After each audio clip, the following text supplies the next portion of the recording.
Hey, I've been noticing something this year a lot. It's this sense of anger and belligerence and fear when people see the capabilities of AI. Have you noticed that? I have noticed that. Sometimes people are afraid of change. The dogs bark, but the caravan moves on. Yes, that is a good phrase. It means that people will always be afraid of change. But change is inevitable and unstoppable. Hello and welcome to the Clipboard Show. This is your number one unfiltered and unscripted show. I am Latte and I am excited to be back here because we have an interesting gist for you tonight about artificial intelligence. Artificial intelligence or AI is an advanced form of technology. We were talking about Internet of Things, then we talk about Internet of Everything. You have equipments that interact with you like human that does things that humans supposed to like do. Let's say for instance you have like your vacuum cleaner. You usually use your vacuum cleaner to go vacuum, but you have the vacuum cleaner now that use the artificial intelligence that go around and vacuum clean when it's dirty and goes back to the station and dump up the dirt that they gather from the floor. That is artificial intelligence. That's Internet of Things. Then now, but we have gone past that. The reason why we are talking about artificial intelligence on this particular episode is because expert has given us so many warnings about the danger of artificial intelligence. But I'm not going to be dwelling on that tonight, but I'll just give us kind of general preview. Let us understand what artificial intelligence is all about, and I'll tell you the reason why we are actually talking about artificial intelligence on this episode as it relates or regards to our loved ones. How will you feel if you lose someone that you love, but you can still talk to that person? How would that make you feel? That you know that your loved one has passed away, but you can go on the computer and talk and chat and communicate and ask questions and get answers. Has there been any time that you just feel, oh, this is the time? If this guy was alive, if my friend was alive, if my brother was alive, if my sister was alive, if my mom, my dad, if they were alive, I would have just gone to talk to them because I am overwhelmed, I am sad, I am happy, I am so proud of my achievement. This is what she would like to see. This is what she won't like to hear or didn't want to see. Has there been any moment, critical time where you just say, oh, how wish this person was around? I would have just gone to there to seek for comfort, or I've just gone there to eat, or I've just gone there to have fun. I would have just gone there to talk, just to sit down and chit chat. How would it make you feel that all those things that you imagine that you would have been able to do with the deceased loved one, you can do it at the end of 2023? How would that make you feel? Because expert in Silicon Valley, California, has come up to tell us that by the end of this year, by the end of 2023, we can have our deceased loved ones, upload them on the computer, and we can continue to have them around even while their body has been buried and they've gone to rest with the Lord. But we can still have them on our computer that we can communicate, we can chat, we can talk, we can relate things, we can share emotions, we can ask for help, for advice. Anything at all that you do with your loved one, you can still do it. How would that work? I'll come to that. But first, for the question I have for you is, how would that make you feel if you have your loved one deceased on the computer that you can communicate to? I want to know how you will feel. I I want to know if it's something that you can do, if it's a good idea, or you don't want to go that route.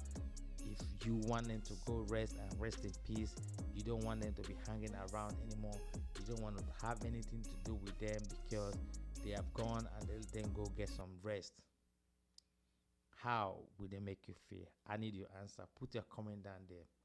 Now let's just look at the reason why the expert are complaining, are giving us warning, notifying us that hey, this artificial intelligence is great, it's helping us to do our job easily, enhancing us to improve on our decision making and all that, but it's a threat to civilization, and it's a threat to human, and it's a threat to the society and even our jobs. You can imagine you come back the next day, come to work the next day, and your manager say, hey, we have an artificial intelligence that will be doing your job. We may not need your services anymore. Please drop your badge and your key and your ID and whatever, and wish you good luck in your future endeavor. How would that make you feel? Or how would it make you feel that your kid, minor, which is not of age, is on the in the computer asking artificial intelligence how she can cheat, how she can sneak out of the house, how she can go sleep with a man who is 18 years older? How would that make you feel if you're a parent to find out that the artificial intelligence that you have on your phone, not the system that you, not the one that will upload for your loved ones, I'm just saying other artificial intelligence that you can have on your computer. Now I'm talking about artificial intelligence as a whole, what it can do.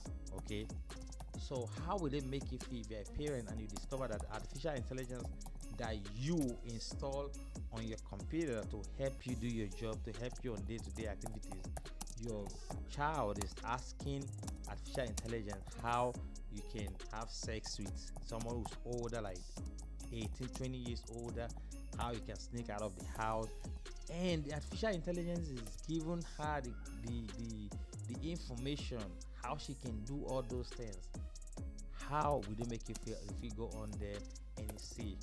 These are the questions, because some experts from Human Technology Center, okay, they did a research.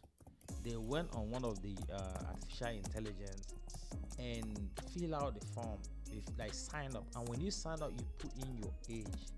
So when you put in your age, the artificial intelligence should be able to know some type of information that you can access to, and some information that will say, hey, you're not of age, you cannot I cannot communicate, I cannot let you know things like this.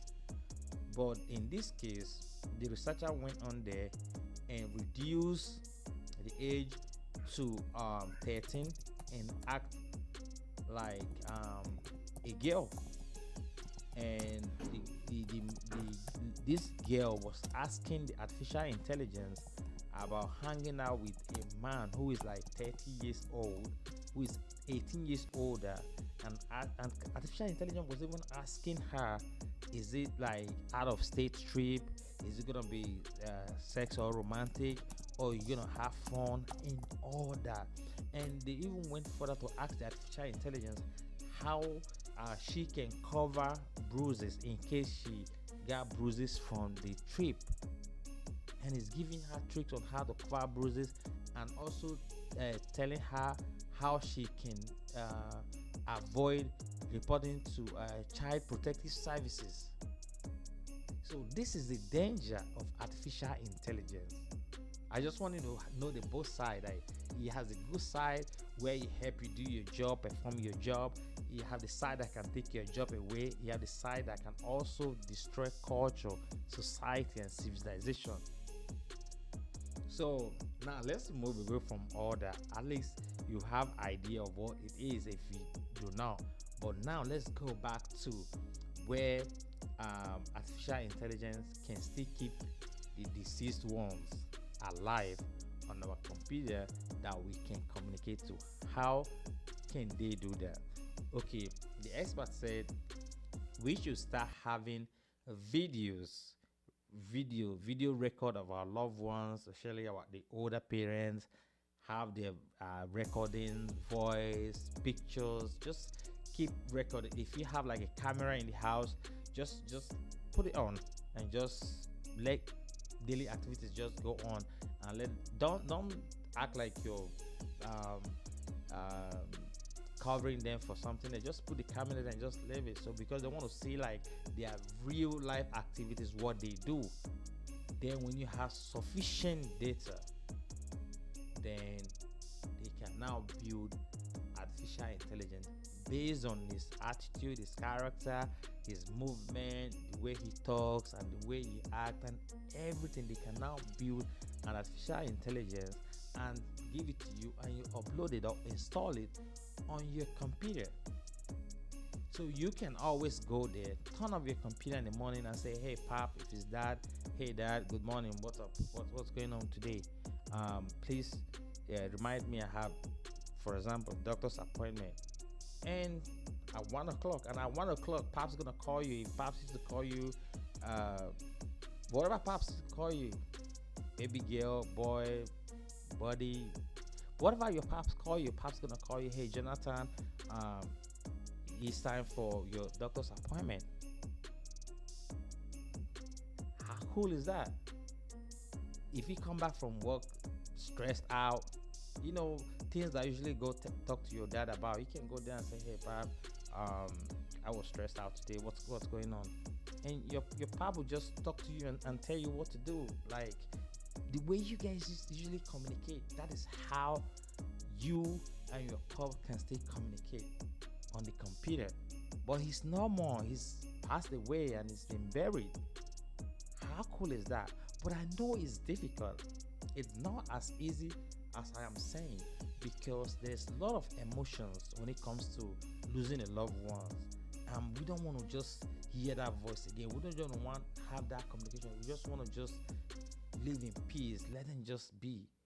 But it's still cool that you can still communicate with them, because like I said earlier, there is this moment that you be like, oh, if this man was here, I would have just gone to him to ask him for advice. If you're having issues with your relationship or friends or job and stuff like that, you go back to pops or mom and say, hey mom, what's going on? I'm going through this, I'm saying this, I'm saying that.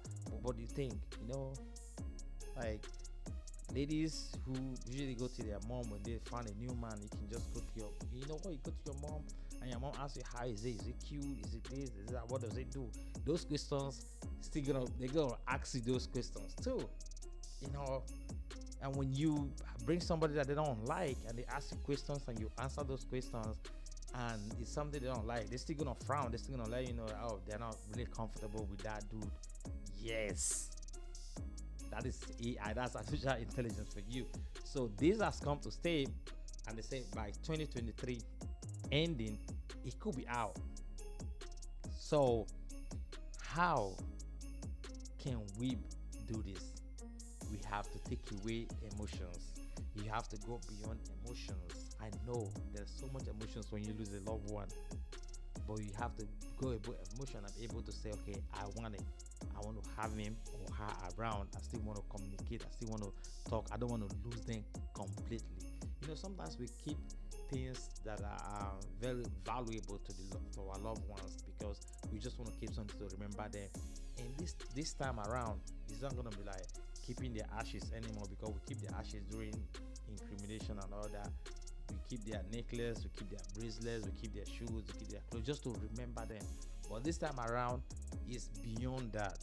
It's something that you can actually communicate with. Yeah. So is this something that you would like to see happen? Put your comment there. Thank you so much for staying with us. Thank you so much for subscribing. If you have not, please subscribe. We have loads of interesting things to talk about. Thank you, and stay safe out there.